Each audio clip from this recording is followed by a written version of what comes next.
Causons couture, un podcast créatif pour parler de nos garde-robes faites à la main et pour découvrir la communauté couture avec des interviews de ces personnalités, ces entrepreneurs et ces acteurs qui nous inspirent.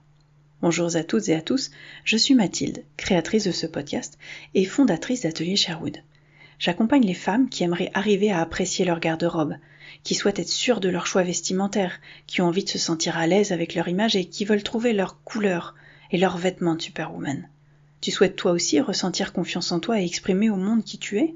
Tu veux en savoir plus, que tu pratiques la couture ou non ? Je t'invite à réserver un appel gratuit et sans engagement pour définir ensemble tes besoins, pour que tu découvres ma façon de travailler et pour voir si tu souhaites que je t'accompagne. À très vite et bonne écoute de cet épisode. Bonjour à toutes et à tous, aujourd'hui j'ai le plaisir de recevoir Sandy, la styliste baroudeuse. Alors si vous ne la connaissez pas encore, bienvenue Sandy, et est-ce que tu peux te présenter s'il te plaît ? Merci beaucoup Mathilde pour l'invitation. Moi je m'appelle Sandy, j'ai 36 ans, j'habite en Île-de-France et je suis formatrice en couture et je suis une baroudeuse dans l'âme. Bien, alors toi en fait ton truc c'est donner des cours de couture, donner aux gens les capacités de coudre. Comment est-ce que tu fais ça et quel est le principe de ton entreprise ? Déjà en gros, pour partir vraiment de comment je me suis lancée, déjà en fait en gros je suis styliste et j'ai eu beaucoup de personnes en fait lors de la pandémie qui souhaitaient que je leur vende des masques. Et moi par rapport à mon bagage, à savoir que je fais des robes de mariée, des robes de gala, et aussi en fait du sur-mesure. Et pour moi, c'était quelque chose de pas positif de faire des masques. Donc j'ai préféré en fait regrouper, regrouper quelques voisins pour leur montrer qu'en fait ils étaient aussi capables de faire des masques sans forcément avoir de notions en couture.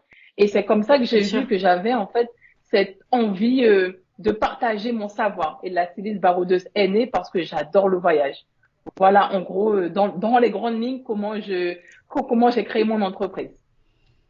D'accord. Et alors, aujourd'hui, on peut travailler avec toi quand on habite où, par exemple ? C'est partout en France. Je me déplace vraiment partout en France. À savoir, actuellement, j'ai eu des élèves à Bordeaux, à Nantes, Orléans, Toulouse, dans les territoires d'outre-mer. Et le mois prochain, je m'envole à La Réunion. Oui, c'est ça en fait. La particularité, c'est que tu as le plaisir et voilà, de voyager plus loin que juste le territoire de la France hexagonale. Tu vas dans nos territoires et nos départements d'outre-mer. Oui, c'est ça. Partout où il y a en fait de la demande, la styliste baroudeuse se déplace. Voilà, je ne me limite pas en fait, puisqu'en fait j'adore le voyage et pour le moment, j'ai pas encore d'enfants, donc je suis quand même libre de pouvoir aller et venir et j'en profite pleinement. Et comment se passent tes formations ? Mes formations en couture se passent toujours bien. En gros, ma force durant les formations, c'est que j'ai mis un parcours pédagogique. En tout cas, j'ai créé un parcours pédagogique afin d'accompagner mes apprenants de A à Z. Parce qu'aujourd'hui, moi, j'ai pu aller à l'école. Et du coup, je leur permets en fait d'avoir aussi ce parcours à travers des supports de cours. On voit le lexique, puisque pour moi, apprendre la couture, c'est aussi en fait passer par le lexique. Je leur permets de toucher différents types de tissus. Après, en soi, ça, c'est mon process. C'est moi qui ai envie d'apporter tout cela à mes apprenants. Mais au début, en fait, il n'y avait pas vraiment ce process. Donc, durant les formations, on est en petit groupe de 6 personnes, toujours 6 personnes pour que ça soit qualitatif. Et même si la formation, elle est en groupe, elle est quand même individuelle parce que j'ai cette force de pouvoir m'adapter à chaque personne. Voilà. Et on peut venir quand on n'a jamais touché une machine ? Oui, effectivement, c'est le but. Ce que je préfère, c'est vraiment en fait commencer à partager mon savoir avec les personnes qui n'ont aucune notion, qui savent pas enfiler, qui ne savent même pas en fait quel type de machine à coudre acheter, puisque j'accompagne aussi lors de l'achat de la machine à coudre, ceux et celles qui souhaitent des conseils. Si je suis disponible, je donne des conseils à travers ma page Instagram. Je prends le temps de répondre. Et les personnes qui sont débutantes peuvent se lancer en toute autonomie avec moi. Voilà. Donc, en gros, on peut travailler avec toi où qu'on habite en France hexagonale ou les territoires ou les départements d'outre-mer. Et toi, ta passion, c'est de te déplacer pour rencontrer les gens. Aujourd'hui, ton entreprise, c'est ça. C'est quoi ton parcours ? Comment est-ce que tu es arrivé là ? Comment je suis arrivée là? Ben moi, j'ai obtenu mon BEP métier de la mode en Guyane, voilà, parce que je suis guyanaise.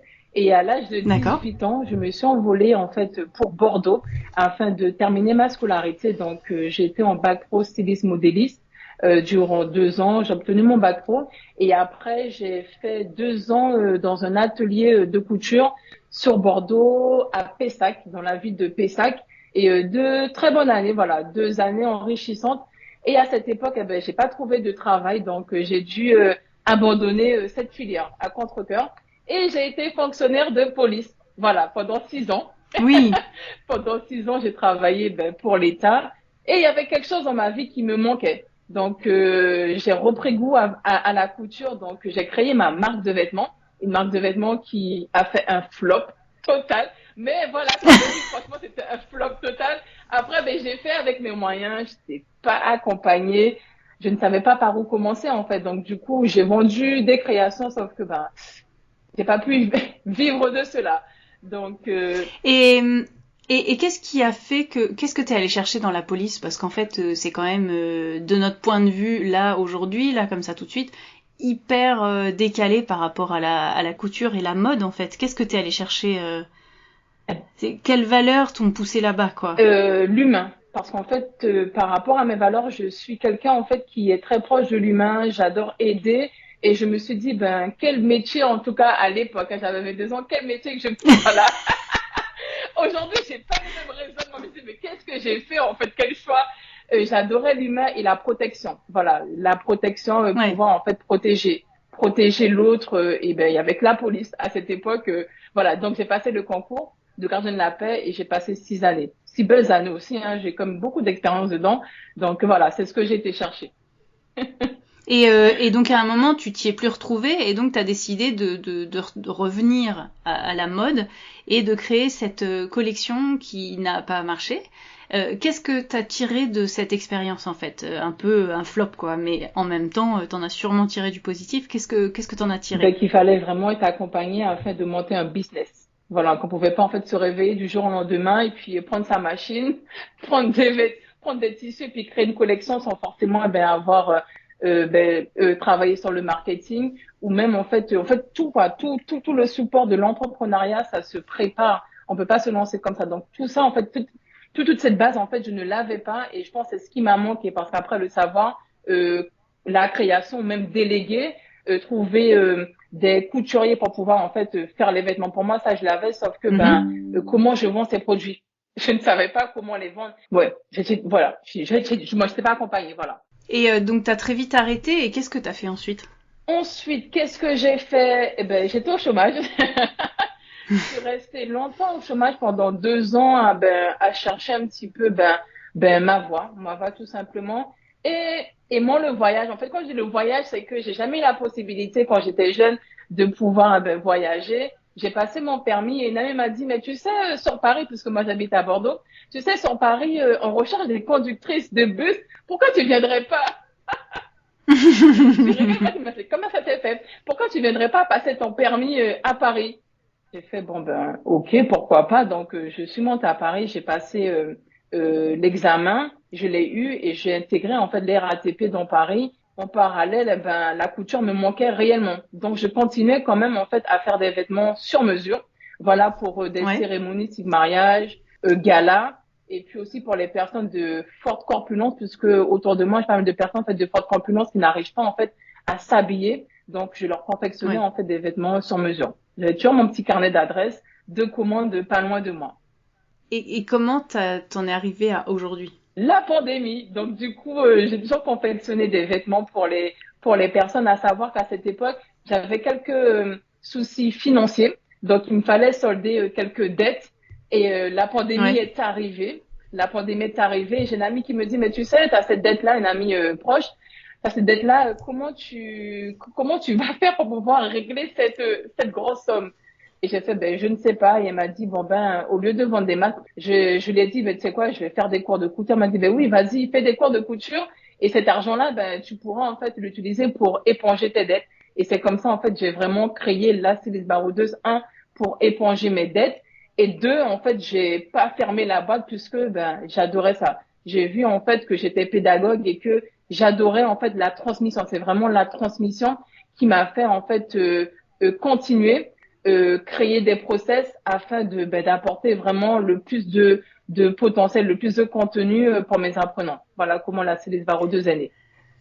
À quel moment tu t'es dit juste que t'es passé de je vais juste donner un cours et apprendre aux gens, etc., ou tu t'es posé devant un bureau avec un ordinateur et que tu t'es dit, en fait, je vais faire tout un process, comme tu dis, mettre en place un support de cours, réfléchir à qu'est-ce que je fais d'abord, ensuite, etc.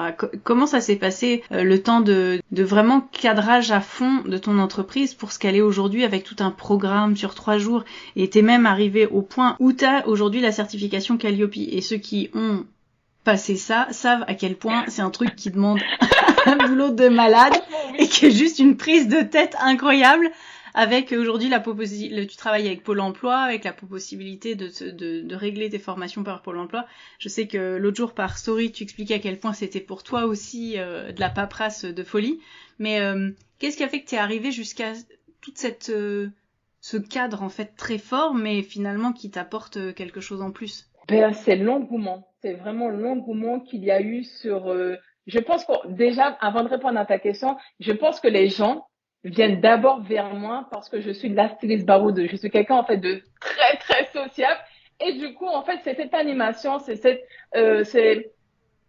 fait en gros je suis joviale. C'est ce qui ressort tout le temps et je pense que les gens viennent aussi pour ça, pour ma bonne humeur et c'est l'engouement. Je me suis aperçue que après la pandémie beaucoup de personnes voulaient se lancer et n'arrivaient pas en fait à être autonomes parce que la couture en soi, tout le monde donne des cours de couture, on peut en trouver partout. Mais ce qui fait la différence chez moi, c'est ma personnalité. Je suis quelqu'un de très sociable, sans vouloir m'envoyer des fleurs. Voilà, c'est ce qui rajoute en fait, c'est cette valeur rajoutée que j'apporte à mes cours qui fait que les gens se sentent à l'aise, se sentent comme chez eux et l'engouement qu'il y a eu autour. Donc je me suis dit, attends, je peux me déplacer à Bordeaux. Les gens me payent parce qu'en fait, quand je me déplace, les gens me payent les frais de déplacement. Dans mes prix, il y a vraiment les frais de déplacement. Donc, si j'arrive à me faire, en fait, si j'arrive à remplir une formation, si les gens arrivent à payer mes formations, c'est que, ce que je propose, en fait, c'est quelque chose de qualitatif. Et c'est là, en fait, je me suis dit, tu sais quoi, je vais revoir mon process. Je vais lancer des questionnaires à mes anciennes stagiaires apprenantes pour voir un petit peu ce qui a pêché pour pouvoir en fait proposer quelque chose de meilleur. Donc en fait, j'ai retravaillé sur mes process parce qu'au début, il y a eu des loupés, j'ai aussi pleuré. Bien sûr. Tout n'était pas rose. Je suis pas arrivée là avec ma mallette, avec mes gros sabots. Et c'est bon, je vais vous former, je sais tout faire. Non, non, non, du tout, c'est pas évident. Et puis travailler avec l'humain, c'est pas facile. C'est pas facile tous les jours. Donc en soi, j'ai cette force de proposition et puis mon caractère fait que tous les défis qu'on me lance, j'aime ça, j'aime le challenge. Donc c'est comme ça que je me suis dit pourquoi pas en fait aller plus loin, pourquoi tu ne serais pas certifié pour que les gens puissent voir que ce que tu proposes c'est vraiment quelque chose de qualitatif. Voilà en gros. J'espère que j'ai pu répondre à ta question. Ouais, non, c'est bien. Et justement, par rapport à ta première expérience entrepreneuriale qui a été cette création de collection, où ça n'a pas fonctionné parce que tu dis que t'as pas été accompagné en termes d'entrepreneuriat, comment tu as fait sur cette deuxième fois en fait? J'ai fait tout le contraire. Dès le début, je savais qu'il me fallait quelqu'un en fait auprès de moi pour me dire tu sais quoi, là même côté comptabilité, il te faut créer une structure, il te faut en fait il faut que tu sois en règle, donc déjà créer une micro-entreprise, c'est quoi une micro-entreprise, qu'est-ce que tu vas payer. Donc je me suis fait accompagner par quelqu'un qui m'a expliqué c'était quoi en fait déjà avoir une entreprise, qu'est-ce que j'encourais parce que on crée pas une entreprise comme ça, on a des droits et des devoirs.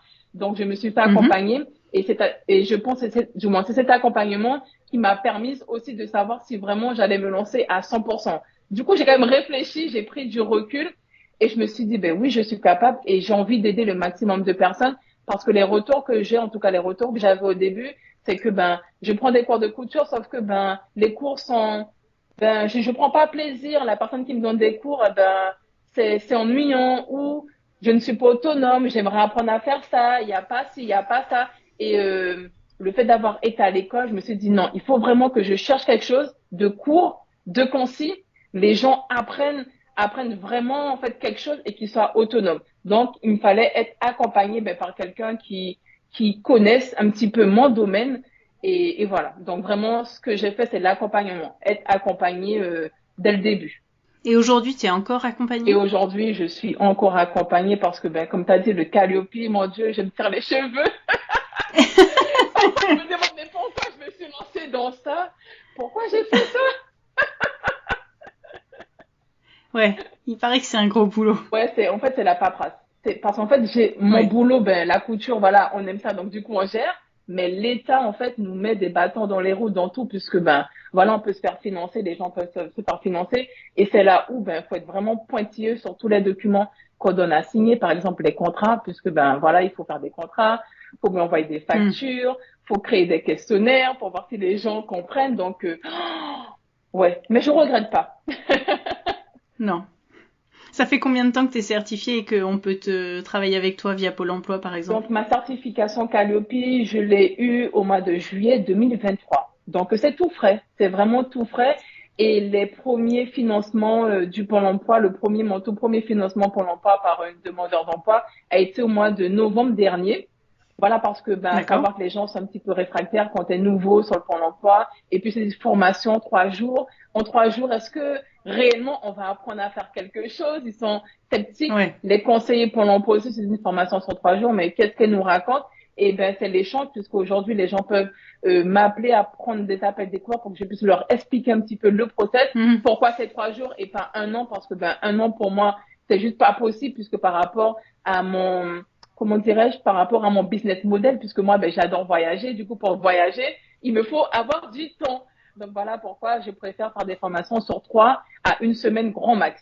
Donc voilà. Et pour le financement OPCO, puisqu'il n'y a pas que le Pôle emploi, l'OPCO, financement en fait par l'employeur, les personnes aussi les employés peuvent aussi se faire financer leur formation en couture. Voilà, je sais pas si tu connais l'OPCO. Les OPCO, Non, du pas tout. du tout. Mais en fait, les OPCO, en fait, c'est pas le CPF. Le CPF, c'est nous, en fait, employés qui payons, en fait, en tout cas, qui cotisons. Et l'OPCO, c'est pour, en fait, les employeurs. Les employeurs, en fait, ils cotisent pour leurs employés. Donc, aujourd'hui, D'accord. tu travailles, par exemple, à Auchan. Tu veux te faire, tu veux, en fait, intégrer une formation, dans l'onglerie, je sais pas, pour la couture. En fait, tu trouves le centre de formation d'abord et tu fais ta demande en fait à l'OPCO de ton travail, à savoir qu'ils ne peuvent pas te refuser. Voilà, ça, sauf que ça, les gens en fait n'en parlent pas du tout. C'est pas dans leur but, mais non. L'OPCO, chaque OPCO en fait est catégorisé par structure de filière, par exemple la filière tertiaire, la mécanique, le médical. Donc chaque filière a son OPCO. Voilà. D'accord. Donc on peut trouver toutes les informations sur ton site sur ça. C'est ça, oui, sur mon site directement. Super. On ressort avec quoi en 3 jours, justement? En 3 jours, on ressort avec la tête remplie. On se dit, mais pourquoi je me suis lancée?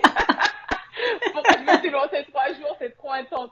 Non, au bout de 3 jours, chaque apprenant déjà ressort avec une confiance en soi, mais au maximum et est autonome. Le but des 3 jours de formation, déjà, pourquoi 3 jours? Parce que pour moi, on n'a pas besoin de faire une année entière avec quelqu'un en prenant des cours à hauteur de 6 heures par semaine pour apprendre à coudre et pour être autonome. Le but est vraiment de donner les outils de base, mais des outils solides afin que l'apprenant, que ce soit les stagiaires, puissent en ressortir et qu'ils puissent en fait aller en fait expérimenter des patrons en fait expérimenter par eux-mêmes. Donc durant la première journée, on apprend les bases. Et moi, les bases, c'est le lexique, c'est les outils en couture. Qu'est-ce qu'on a besoin pour pouvoir coudre? Parce qu'aujourd'hui, sur les réseaux, on nous vend pas mal de choses, on a besoin de ça, mais est-ce que réellement, par rapport à notre besoin, on a besoin de cet outil? Donc, je fais beaucoup de prévention durant cette première petite matinée. On apprend les bases, hein, comment piquer droit, on fait des exercices pratiques. Et puis là, on va pouvoir en fait se lancer à travers en fait un accessoire de mode, un tote bag, un sac basique, afin de permettre aux personnes de voir qu'ils sont capables de faire en fait un projet simple. Ça, c'est le module 1 Ouais. durant la première matinée. Et l'après-midi, durant la première journée, on va faire une pochette La deuxième journée, ben, on va attaquer en fait des vêtements et la troisième journée, pareil. À travers chaque produit, on apprend des techniques différentes et surtout, ce qui est Bien bien, sûr. c'est qu'on va toucher différents types de tissus puisque lorsqu'on débute en couture, on est toujours tenté de coudre qu'avec du coton. Le coton, c'est simple, c'est facile à Hmm. manier. Donc, durant 3 jours, on apprend vraiment à manier, à toucher différents types de vêtements. On apprend des techniques et à travers chaque module, on a des exercices pratiques. Une fois qu'on a validé l'exercice pratique, on peut passer à la confection. Donc, on ressort en fait vraiment outillé pour se lancer en toute autonomie dans des projets en fait tout seul. Voilà. Ouais, on a vraiment toutes les bases. On ressort pas forcément avec un vêtement complet fini. Ah Si? oui, effectivement, pardon. Oui, bien sûr. Le vêtement, ben, en soi, oui. Je dirais ma stratégie. En fait, le but pour moi, c'est de montrer aux gens qu'en 4 heures, parce qu'en fait, mes modules, la formation de 3 jours, elle dure 24 heures. 24 heures. Une journée, en Mhm. fait, c'est 7 heures de formation. Et les modules, elles sont de 4 heures. Voilà, ils sont de 4 heures. Donc, dans chaque module, on a la garantie de terminer chaque projet parce que j'ai vraiment travaillé le patron que je propose pour permettre en fait aux apprenants de finir leur projet puisque le but est aussi en fait qu'ils repartent avec des ouvrages Bien sûr. terminés. Au début, c'était chaotique. J'avais des projets, je voulais leur montrer qu'ils pouvaient faire un pantalon avec une braguette, mais je me suis tiré une balle dans le pied, donc c'était chaotique. Bien En sûr. 4 heures, c'est pas possible, on est bien d'accord. On est d'accord. Sauf si je les aide au maximum, j'assemble avec elle et tout, donc c'est pas possible. Donc je me suis assise, j'ai revu mon process et je me suis dit en 4 heures, quel projet? Donc j'ai eu des cobayes, des voisines qui savaient coudre, je savais quoi, on va faire des projets et j'ai trouvé vraiment les projets pour qu'on puisse faire en 4 heures un projet couture, soit un haut ou un vêtement et les accessoires de mode. Donc on va vraiment le traçage, comment tracer, comment découper, on voit les gammes de montage, on apprend à surjeter à la machine à coudre. Et non, c'est vraiment complet. C'était vraiment une première approche. Ben, comme ça, on allait passer son CAP. On voit vraiment pas mal de Mm. choses. Et puis, ce qui est bien, c'est que ben, je suis à disposition. Si elles ont des questions, elles peuvent me les poser.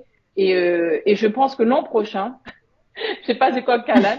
Je pense que même l'an prochain, je proposerai en fait des accompagnements pour permettre en fait aux personnes qui donnent des cours de couture et qui aimeraient même se lancer en fait dans des organismes de formation ou même leur montrer, leur permettre en fait d'avoir des process beaucoup plus qualitatifs pour donner en fait Mm. du contenu aux gens. Voilà en gros. Oui, partager ce que toi t'as mis en place en Voilà, fait. partager ce que j'ai mis en place. Parce qu'aujourd'hui, je pars d'un principe, en tout cas pour ma part, hein, j'ai pas de concurrent, il n'y a pas de concurrence. On est tous différents, on apporte tous notre pierre à l'édifice d'autres personnes. Et ce qui est bien, c'est que moi, en fait, je veux faire des formations sur 3 jours, mais il y en a en fait 3 jours où ça les fait chiant en fait de venir 3 jours consécutifs. Mais oui, et qui préfèrent réellement en fait aller en fait prendre des cours à hauteur d'une fois par semaine, 1 heure ou 2 heures. Ouais. Donc il faut vraiment de tout. Il faut pas se dire ah ben non, c'est mon savoir, j'ai créé mon process, je vais pas le partager. En tout cas moi j'ai cette envie de d'accompagnement et puis de partager quoi mon expertise. Mm. Voilà. Ouais, bien sûr. Et en effet, on ressort et on a vraiment toutes les bases. Qu'est-ce qu'est un tissu, les différences, les différents, comme tu disais, le découpage, le choix des tailles, j'imagine, etc., Comment etc., prendre quoi. ses Donc c'est très mensurations. Ouais, complet. c'est très complet. Comment prendre ses mensurations correctement. Quelles sont les erreurs à faire. Et ce qui est bien, c'est qu'elles repartent avec des supports de cours, hein, des supports de cours que j'ai créés. Et elles ont en fait des tips dedans pour ne pas faire des erreurs. Des sites internet. J'ai essayé de répertorier quelques sites internet où elles peuvent se fournir en tissu si elles n'aiment pas faire les magasins. Et voilà, donc en gros, c'est vraiment une expertise ben, clé en main. En gros, voilà, cours de couture clé en main pour se lancer en toute autonomie. Et est-ce que tu as envie de faire des cours de, disons, le niveau au-dessus? Est-ce que c'est quelque chose qu'on t'a demandé, les personnes qui ont fait le premier stage avec toi, est-ce qu'on a envie de faire plus ou est-ce que pour l'instant tu restes vraiment sur les débutants? J'allais en parler, mais j'hésitais. Mais j'ai eu de la demande. En fait, c'est ça, parce que dans le premier palier, c'est les débutants, comment se lancer. Sauf qu'aujourd'hui, ben, les gens aimeraient aller beaucoup plus loin. Là, on apprend à faire des vêtements basiques et simples. Sauf Hmm. que ben on a vite fait le tour à travers mes formations. En fait, les gens veulent plus. Et je pense que pour 2025, je regarderai pour pouvoir proposer une formation beaucoup plus longue. Je pense que là, ça sera une semaine une semaine. Et pour le domicile, ben, les cours seront à prendre au compte-gouttes. Mais ouais, pourquoi pas un deuxième step. À réfléchir encore une fois, c'est trouver vraiment les bons produits. Et puis, ce qui est difficile pour moi aujourd'hui, c'est que je ne suis pas en fait créatrice de patron. Je n'ai pas de, Ouais. pour le moment, je n'ai pas encore de patron. C'est en cours, hein. Je travaille avec quelqu'un aussi pour qu'elle puisse me créer des patrons, me montrer un petit peu, parce qu'en fait, c'est aussi un métier, hein, être créatrice Bien de sûr. patron, c'est un métier. Celle qui débute la couture et qui me disent, ben, j'aimerais être créatrice de patron pour coudre. Déjà, en fait, c'est deux choses différentes. Donc, on voit aussi ça. C'est quoi être styliste, c'est quoi être modéliste, c'est quoi être couturière. Voilà. Comme ça, au moins, tu sais c'est quoi ce métier. Tu sauras si vraiment tu veux être créatrice de patron. Parce que ça, c'est vraiment, voilà, un casse-tête. Donc, en gros, oui, pour répondre à ta question, je pense que je me lancerai l'an prochain dans un deuxième niveau. Et dans la lingerie, puisque j'ai un bagage en lingerie et j'aimerais aussi partager mon savoir autour de la lingerie. Proposer une formation couture autour de la lingerie. Bon, ça, c'est quelque chose qui est pas mal demandé. C'est vrai que Ouais, c'est... pas mal demandé, ouais, ça j'aimerais bien. Après, comment, c'était vraiment cherché. Je vais pas proposer pour proposer, je vais toujours rester sur le côté qualitatif et que les personnes, en fait, qui se forment avec moi soient satisfaites. C'est vraiment, en fait, mon but, la satisfaction de mes apprenantes et être sûr qu'elles soient autonomes à la fin de chaque formation. Bon, bah, c'est super. Tu te déplaces beaucoup, donc, en France, sur tout le territoire, au niveau de la France dans le monde. Tu te déplaces souvent. Comment tu fais pour trouver les lieux où tu vas, en fait, justement? Eh ben, figure-toi, je rigole, mais je crois que t'es pas prête. T'entends ma réponse. T'es pas prête. Figure-toi, moi j'ai du culot. Figure-toi que lorsque j'ai décidé d'aller sur un territoire, j'ai même pas encore la salle.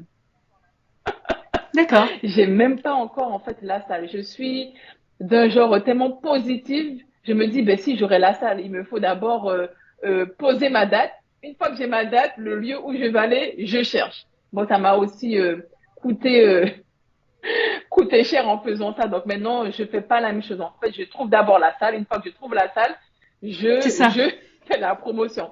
Donc pour trouver la salle, c'est très difficile. C'est vraiment très difficile puisque les personnes, vu que je ne suis pas sur place, ils sont réfractaires, ils posent plein de questions, ils savent pas vraiment si c'est du sérieux. Donc aujourd'hui, en étant Calliope, moi, ça me permet en fait de montrer patte blanche que je ne suis pas là pour jouer. Hmm. Voilà, ça me permet vraiment de montrer que je suis une professionnelle. Avant le Calliope, c'est vrai que j'allais souvent voir les mairies des villes pour pouvoir louer des espaces. Le coût, il est moindre, mais il y a beaucoup de paperasse. Il y a vraiment beaucoup de paperasse.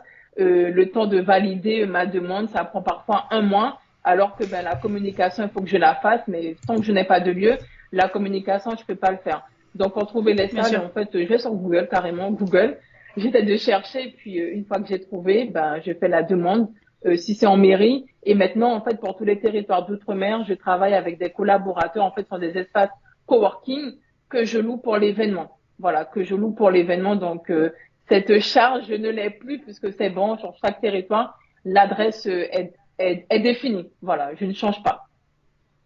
Oui, c'est ça. Dès que t'es déjà passé quelque part, tu connais l'adresse et tu peux te permettre de relouer cet endroit en connaissance de cause et eux savent qui tu es, donc c'est plus facile pour eux aussi d'accepter rapidement ton dossier, quoi. Voilà, c'est beaucoup plus facile. Voilà, après, quand on débute, hein, c'est pas évident. Faut pas hésiter, en fait, à faire patte blanche et montrer son sérieux directement pour ben, se faire bien voir. Voilà. Hmm. Bon. Et alors ça va? Tu t'arrives à remplir facilement tes formations, les gens ont envie de venir, ils te connaissent, tu commences à être, Ben, on commence à savoir qui tu es. Ben, en gros, pour être honnête avec toi, parfois j'ai la trouille hein, parce que ben, quand je lance mes formations, quand j'ouvre les inscriptions, ben, ça prend du temps. Voilà, même si je suis connue, parfois, ben, ça prend du temps. Et du coup, j'ai trouvé un petit process parce que, ben, comme pour tout le monde, hein, en milieu de mois, on n'a pas d'argent. Ben non, on n'a pas d'argent à dépenser. Donc, oui, oui, on n'a pas d'argent à dépenser. Donc, en gros, c'est aussi, ça travaille un petit peu sur la communication. Quand commencer à partager les liens d'inscription, donc c'est toujours en fin de mois, ben, quand les gens sont réceptifs. Donc oui, j'ai moins de crainte, mais je pars d'un principe, ben, il y a de la demande. Il y aura de la demande et moi, je vais chercher les Hmm. gens. Après, je ne vais pas sur les réseaux envoyer des messages ben, à tous les gens qui me suivent. En fait, non, je laisse les gens venir vers moi directement et puis le bouche à oreille opère beaucoup. En tout cas, pour ma part, le bouche-oreille Super. opère beaucoup. Et les gens, ben, vu qu'ils sont satisfaits, ben, ils n'hésitent pas non plus ben, à me recommander et à parler autour de moi. Cette année, non, l'an dernier, ce qui était bien en fait pour la Guyane, c'est l'endroit où je faisais en tout cas les formations. Ils ont carrément communiqué pour moi.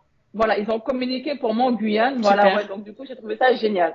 Donc non, j'ai pas vraiment de mal à communiquer, mais c'est vraiment stressant de se dire bon, ben, est-ce que pour la formation, ben pour la Réunion, même pour la Guadeloupe, est-ce que ça sera complet, même pour Paris, hein, est-ce que ça sera complet? C'est toujours un stress, mais faut rester positif. Je pars d'un principe, ben, positive attitude. Même si c'est pas plat, ben c'est pas grave, ça sera pour la prochaine fois.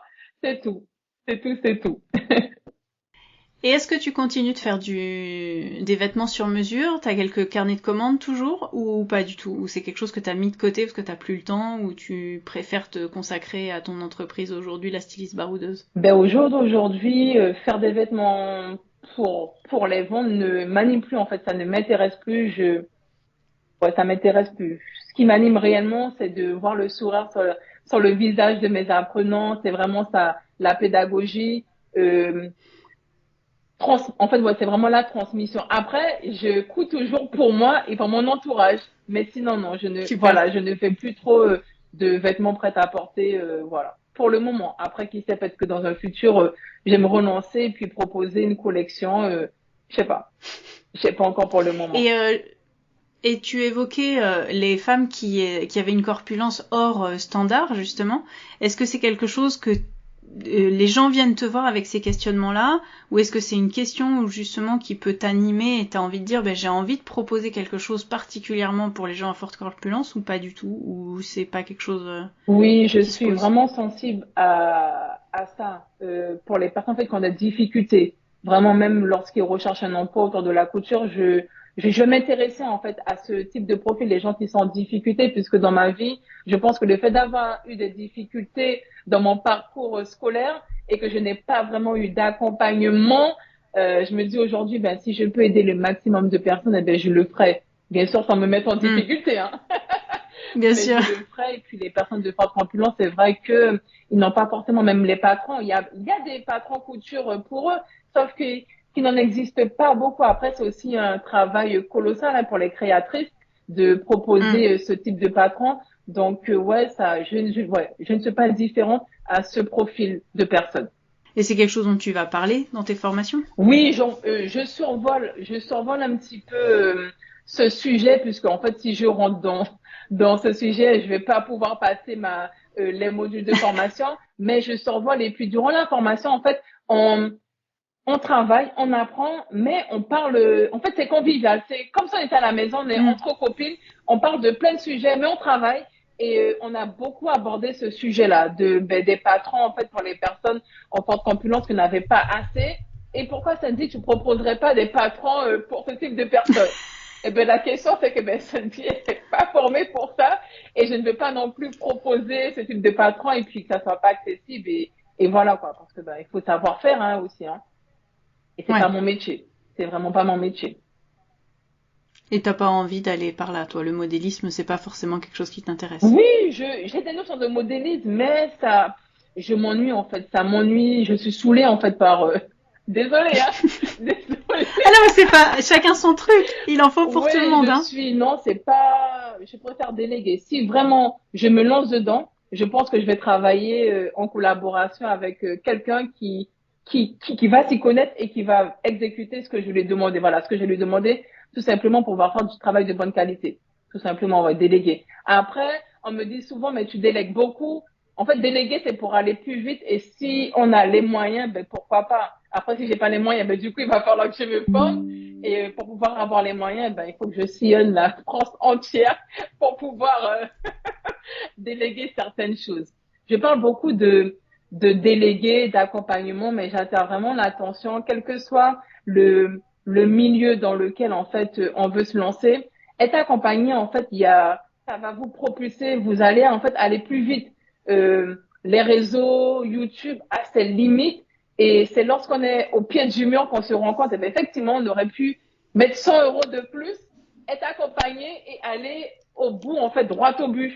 Vraiment. Après ça, c'est mon avis. On est peut-être pas tous, voilà, tout le monde n'a pas le même avis que moi, mais je pense que quel que soit le domaine, quand on veut quelque chose, ben, voilà, il faut mettre le prix ou budgétiser. Voilà, si on n'a pas le prix tout de suite, ben, budgétiser pour pouvoir, ben, arriver à ça.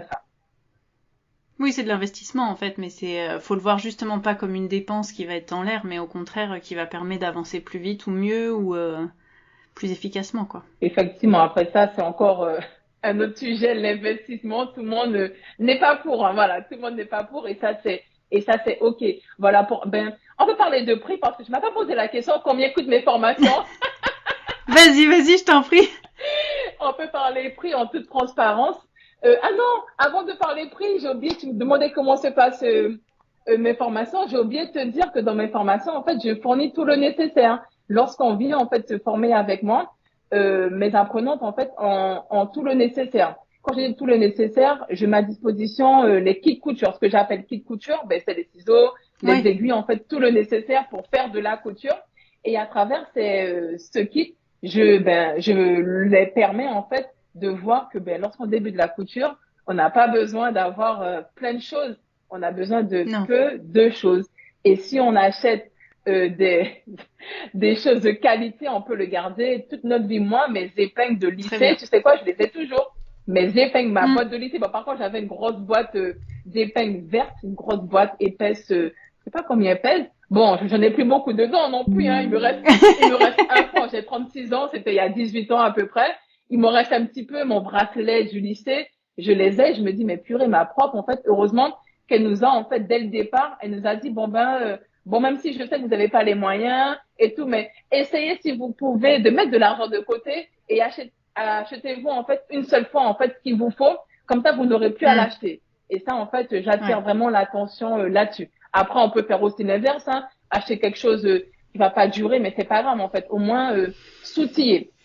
Et donc, après ça, ben, les fournitures, ben, ciseaux, tissus, fils, thermocollants, en fait, tout ce qu'on a besoin pour pouvoir faire le projet en cours et le patron. Donc, voilà, en gros, dans les formations couture et dans les formations couture à domicile, ce que je propose. En termes de tarifs, ben, comme vous le savez, je suis certifiée à l'OFI, donc du coup, c'est une formation et il y a vraiment un coût. Donc, pour la formation, en fait, il y a deux types de formations. Je propose aujourd'hui la formation couture sur 3 jours, 3 jours du vendredi, samedi, dimanche. Et je permets aussi aux personnes de pouvoir avoir accès, en fait, à mon expertise sur 2 jours. Donc, les 2 jours de formation, ils sont à 900 euros. Voilà, payables soit par le Pôle emploi pour ceux qui sont demandeurs d'emploi, grâce à l'OPCO pour ceux qui travaillent. N'hésitez pas à vous rapprocher de vos OPCO, vos employeurs. Et ben pour les particuliers qui eux sont motivés aussi à se former, hein, c'est pas que pour les personnes qui se monter un business, donc ils peuvent participer payant plusieurs fois, jusqu'en 6 fois et ça fait 150 euros. Et après sur les 3 jours de formation couture, on est au tarif de 1380 euros, payable aussi en plusieurs fois. Donc voilà en termes de tarifs. C'est vrai que c'est un budget colossal, franchement. Mais moi, lorsque je prends des formations, je me dis, ouh, 2000 euros, est-ce que réellement je vais en faire quelque chose? Donc, c'est vraiment à réfléchir et comme je disais bien, c'est vraiment avoir mon expertise. On me paye aujourd'hui pour mon expertise, pour ma bonne humeur et surtout, je réponds à un besoin imminent. Tout de suite, on a une question, je réponds et ce qui est bien, c'est que après la formation couture, chaque apprenante est un suivi de 2 mois. Donc, 2 mois après la formation, je reste disponible soit par téléphone ou soit par email pour qu'elles puissent déjà, me rendre leurs exercices pratiques, puisqu'il y a des exercices pratiques. Ben oui, on reste quand même sur le côté scolaire, hein, scolaire, mais pas forcément scolaire comme à l'école. Comme ça, en fait, ça les stimule, ça les permet, en fait, de voir, en fait, on n'est pas à l'école, mais c'est vraiment professionnel. Donc, elles ont des choses à m'envoyer, puis demain, elles ont une lacune, elles vont acheter un patron, elles doutent, elles savent pas. Sandy, s'il te plaît, et tout, je reste disponible. Bien sûr, si je suis dans l'avion, je peux pas répondre aux messages. Mais je reste disponible. Après, je suis pas collée à mon téléphone, mais réellement, au bout de 24 heures, elles ont une réponse. Donc, on paye tout ça. Vraiment une expertise, quoi. Très bien. Et toi, aujourd'hui, qu'est-ce qui en couture te donne envie, te fait avancer? Qu'est-ce que t'aimes coudre? Qu'est-ce que j'aime coudre complètement? Les combinaisons et les vestes. Parce que moi, je suis grande. Je suis grande et je trouve, en fait, que les combinaisons, en fait, ça me va bien. Donc, les combinaisons et les pantalons pattes d'éléphant. Voilà, j'adore ça. J'adore ça. Et en termes de haut, j'aime pas en fait, j'aime pas trop les t-shirts. J'adore en fait les tops caraco, les tops à bretelles. Même en hiver, j'en porte. Je porte souvent ça. D'ailleurs, ma garde-robe, j'ai que les mêmes vêtements, les mêmes vêtements avec des tissus différents. Et j'adore les vestes. On m'appelle Madame Veste. J'adore les vestes. Lors de mes formations, en fait, j'adore mettre des vestes différentes. Si je pouvais en compter mes vestes, je crois que je vais avoir 25 vestes dans ma garde-robe. Ah, pas mal. Toutes faites main? La moitié faite main parce que ben la question qu'on me pose souvent, oui, est-ce que tu portes toute ta garde-robe? La question. Eh ben non, je porte pas forcément toute ma garde-robe parce qu'aujourd'hui, j'ai plus trop le temps. Voilà, j'ai plus trop le temps de coudre. Mais vu que ben avant, je me faisais mes vêtements, du coup, ben mes vêtements me durent dans le temps. Ben une fois que c'est cousu, une Ouais. fois, ben j'ai des vêtements que j'ai cousus quand j'avais l'âge de 23 ans et j'ai 36 ans, je peux les porter toujours. Bon, j'ai pas trop grossi, donc je peux toujours les porter. Mais ouais, j'adore les vestes.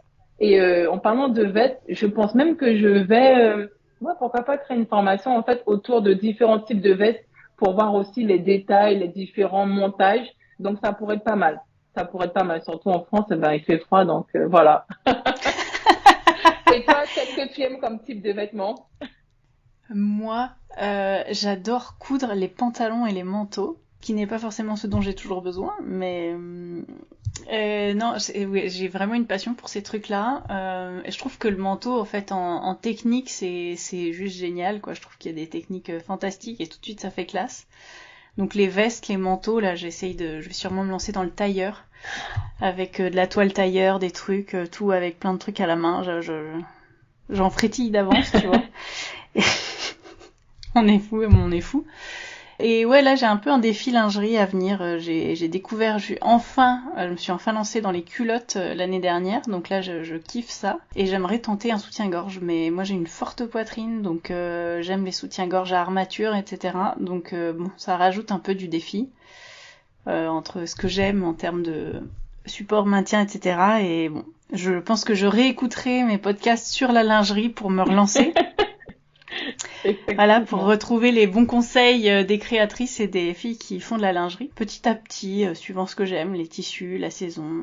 Ouais, non, je vais rebondir sur les culottes, mais c'est juste magnifique de savoir faire en fait ses propres culottes.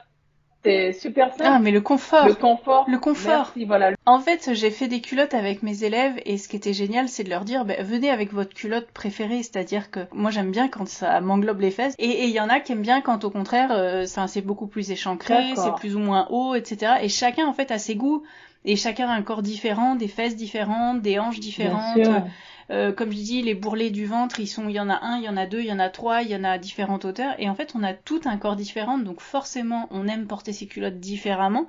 Et le kiff dans la couture, c'est, comme je dis, c'est un super pouvoir. Donc, pouvoir faire la culotte de nos rêves.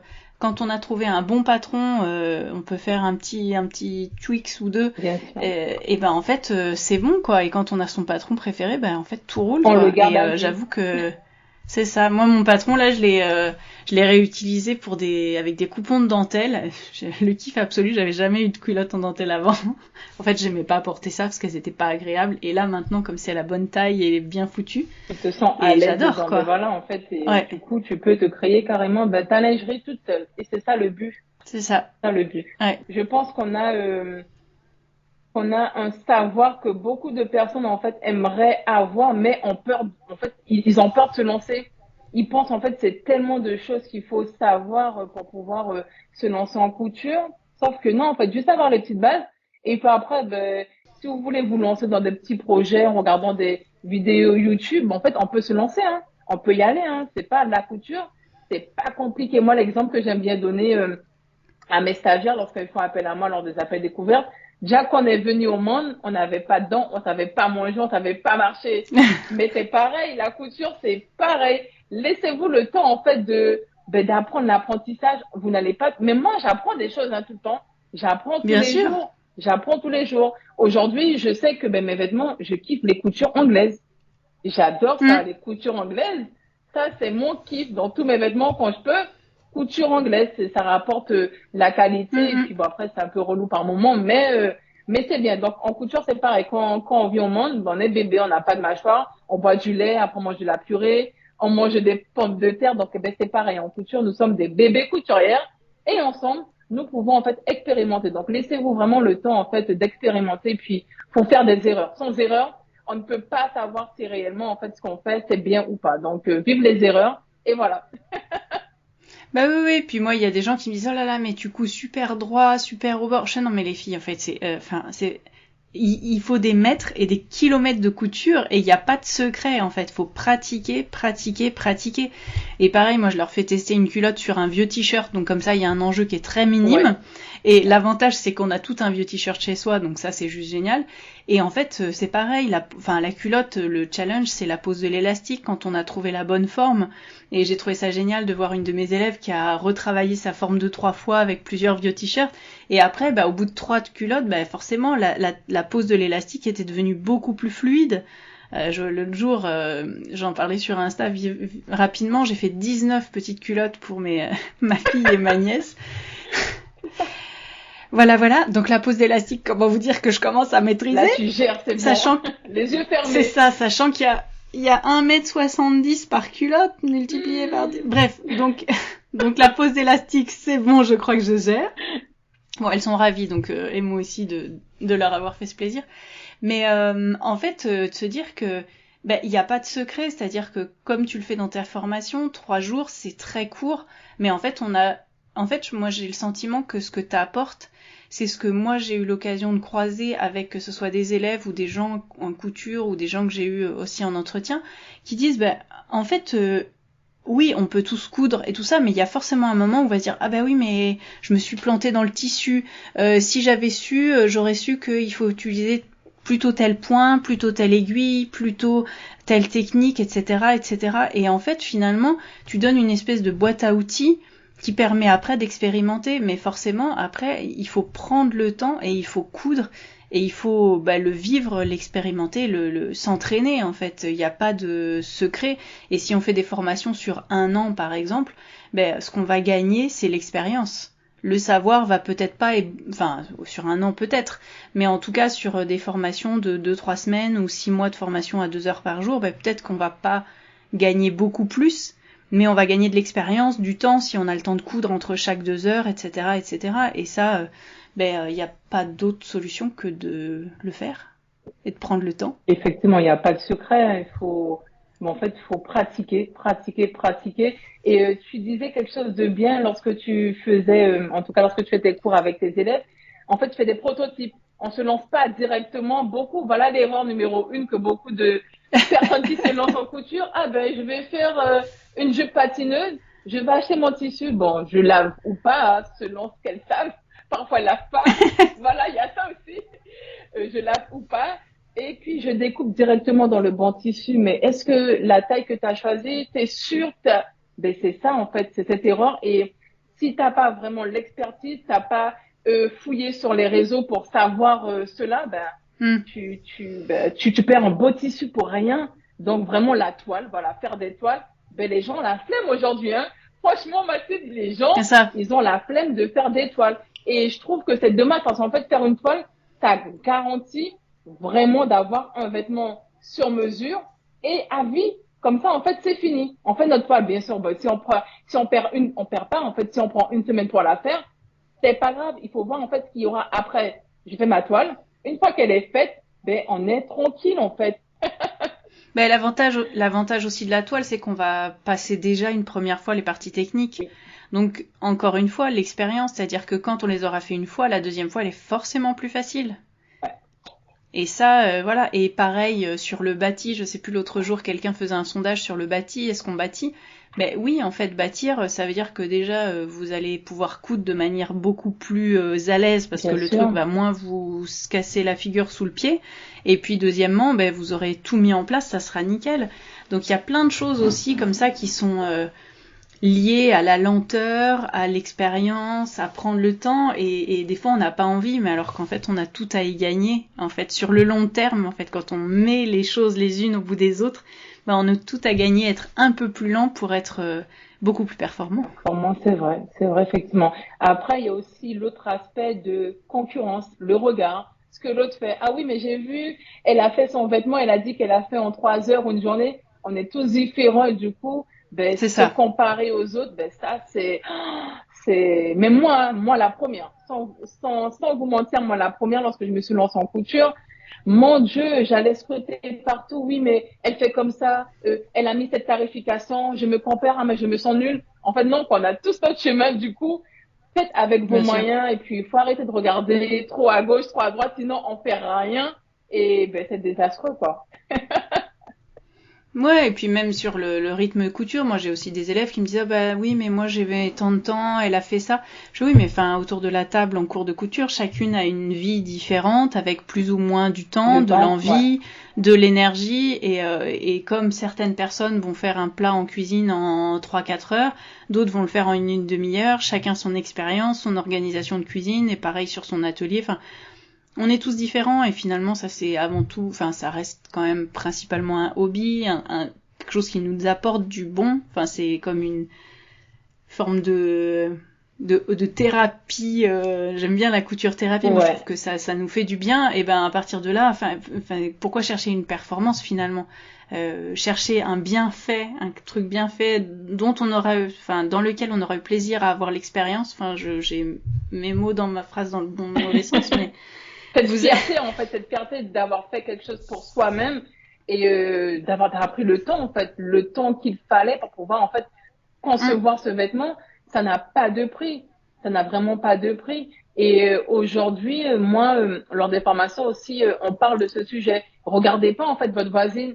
Le but, c'est de terminer votre projet. Même si elle a terminé le module plus tôt que prévu, c'est pas grave. Peut-être qu'elle va rencontrer des embûches sur autre chose. Et toi, en fait, tu vas y arriver. Donc, du coup, non, en fait, indulgence. L'indulgence, ça s'apprend. Voilà, c'est pas évident pour tout le monde, hein, mais ça s'apprend. Et je parle beaucoup de ça aussi durant les formations.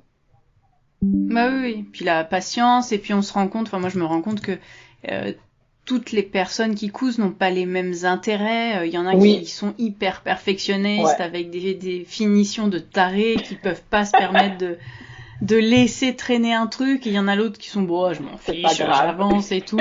Donc, alors il y a des trucs qui sont en effet pas graves. Il y a des trucs où sur lesquels moi je suis intransigeante, et il y en a d'autres sur lesquels je suis là, bah non en fait c'est pas grave. Mais ça dépend aussi pourquoi, qu'est-ce qu'on fait, qu'est-ce qu'on attend, qu'est-ce qu'on cherche là-dedans, le plaisir qu'on a à faire ou le plaisir qu'on a apporté, etc., etc. quoi. Après, en parlant d'exigence, moi, l'exigence, c'est faites-moi le point d'arrêt au début de vos coutures, s'il vous plaît. Non, franchement, le point d'arrêt, là, moi, je peux pas faire un vêtement sans point d'arrêt. Il y en a, mais c'est pas grave, je reviens sur la couture. Ok, mais tout dépend de la couture. Faites-moi le point d'arrêt, ça vous coûte rien. 3 secondes, en fait, c'est 3 secondes. Point d'arrêt. Ah moi je suis intransigeante sur le repassage. C'est pas fini, c'est pas c'est ni fait ni Repassage à fond. Moi, j'aime pas le repassage. C'est vrai, moi, j'aime pas le moi repassage. non plus. Mais juste pour la couture. Oui, par contre, oui, juste pour la couture, le repassage. Ça se voit tellement, ça On se voit la voit, c'est différence. pas Tu vois, on fini. voit la différence, ouais. Parce qu'en fait, tu as cet œil d'expert. Parce que Mm. d'autres qui prennent des cours, mais en fait, le repassage après la couture, ben, en fait, pour faire quoi? Il n'y a pas d'intérêt. Mais si un intérêt, on voit, ça se voit. Moi, je vois à l'œil nu, t'as cousu, t'as C'est sûr. oublié, et je fais un visage. Non, va repasser. C'est pas possible. Va me repasser ça, quoi. Non, c'est abusé. Dis-moi, t'as connu les fers d'époque, les fers sans branchement, les fers en métal, les fers à repasser en métal, bien lourds. Alors moi j'en ai, mais qui sont de mes arrière-grand-mères et que j'utilise comme serre-livre. Ou en poids Ou sur en les poids tissus, sur les mais non. tissus. Voilà, en fait, j'en recherche. Au cas où, s'il y en a qui ont ce type de fer, moi, je les récupère, hein, si vous voulez. Je les prends avec plaisir, vraiment avec plaisir. Et en parlant d'équipement d'époque, j'ai appris à coudre, en fait, sur les singeurs d'époque à pédale. Où tu devais Ouais. avec, mais, et c'est là que je me suis rendu compte que j'avais 2 pieds gauches. La synchronicité, oh là là, je ne pouvais pas. En fait, Et c'est, je me souviens pas. Moi j'ai appris à coudre sur ça aussi, hein. Ma mère elle avait ça. Et mais t'as pas galéré. j'ai pas souvenir de difficulté, mais aujourd'hui j'aimerais bien, mais elle l'a plus. Mais j'aurais bien aimé refaire pour voir parce Tu que te pour le rappelles coup plus? il y a un point droit de qualité quoi. Oui, voilà, c'est ça. C'est vraiment, ça, non, Est-ce que Sandy, tu avais envie de partager d'autres choses sur ton entreprise et sur ce que tu fais pour donner envie aux gens de venir te voir, de discuter avec toi ou de travailler avec toi? Aujourd'hui, ben moi j'ai un besoin, ben voilà, je vais parler du besoin et puis peut-être que je pourrais trouver une collaboratrice qui puisse m'accompagner. Aujourd'hui, en fait, j'aimerais trouver, en tout cas, trouver et travailler avec un plus grand public. Ce sont les personnes en fait à mobilité réduite. Parce que ce type de personnes-là, je pense qu'ils sont aussi capables de pouvoir faire de la couture, que ce soit à la main ou autre. Après, tout dépend de la mobilité. Donc, s'il s'avère qu'il y a des personnes en fait qui travaillent dans des structures, je suis preneuse pour pouvoir en fait créer des parcours pédagogiques afin en fait de leur montrer qu'eux aussi sont capables de faire de jolies choses avec leurs moyens. Et ceux qui doutent des 3 jours de couture, c'est impossible. Mais venez réserver la fête découverte et puis je vous en dirai plus. Et vous allez voir en fait que vous allez gagner en temps. Après, oui, c'est un coût, hein, comme je dis si bien, mais vous mettez pas en difficulté financière. Si vraiment la couture c'est juste pour pouvoir faire des ourlets de rideaux. Bon, ben, franchement, faire une formation à ce prix-là, ça n'a pas lieu, hein. Vraiment, il y a des endroits où vous pouvez faire des cours sur 1 heure, 2 heures, allez-y. Le public, j'accepte vraiment tout le monde débutant. J'ai beaucoup de personnes, en fait, aussi qui se sont lancées en toute autonomie et qui voient un petit peu, qu'ils ont des difficultés sur des techniques particulières et qui souhaitent, en fait, revoir les bases avec moi pour pouvoir, en fait, voir leurs erreurs et après se lancer. Encore une fois, mais en fait, moi, mon but et ma mission, c'est vraiment l'autonomie de tout un chacun. Et c'est pour ça que j'ai créé ce parcours en alliant ma bonne humeur et puis ce que je sais faire. Et voilà. Voilà en Super. gros. On peut te retrouver où, Sandy? On me retrouve partout, à chaque coin de rue. On me retrouve sur Instagram, Facebook, LinkedIn, mon site internet, lastylistbarodeuse.fr. Super, génial. Eh ben écoute, merci beaucoup Sandy d'être venue aujourd'hui nous apporter un peu de soleil avec ton grand rire et puis bonne continuation. On te retrouve bientôt à l'île de la Réunion, j'ai cru comprendre. Oui, c'est ça, l'île de la Réunion. Ceux qui sont là-bas, n'hésitez pas à contacter Sandy si vous avez envie d'apprendre à coudre et tous les autres, vous pouvez retrouver Sandy par ailleurs. Merci beaucoup, bonne fin de journée à toi. Merci beaucoup. Je suis coach en images et j'aime travailler avec les couturières. Tu cherches une aventure dont tu sortiras transformée, où règne sororité et bienveillance? Je te propose un accompagnement en groupe sur 4 semaines pour découvrir ton corps, trouver tes couleurs et ton style et surtout te sentir en accord avec tes vêtements. Tu veux en savoir plus? Réserve un appel découverte avec moi, gratuit et sans engagement sur mon site dans l'onglet formation. Retrouve-moi sur ateliersherwood.fr, Pinterest ou Instagram à Atelier Sherwood. C'était Causons Couture avec Mathilde et Sandy. Merci beaucoup, à bientôt et bonne couture.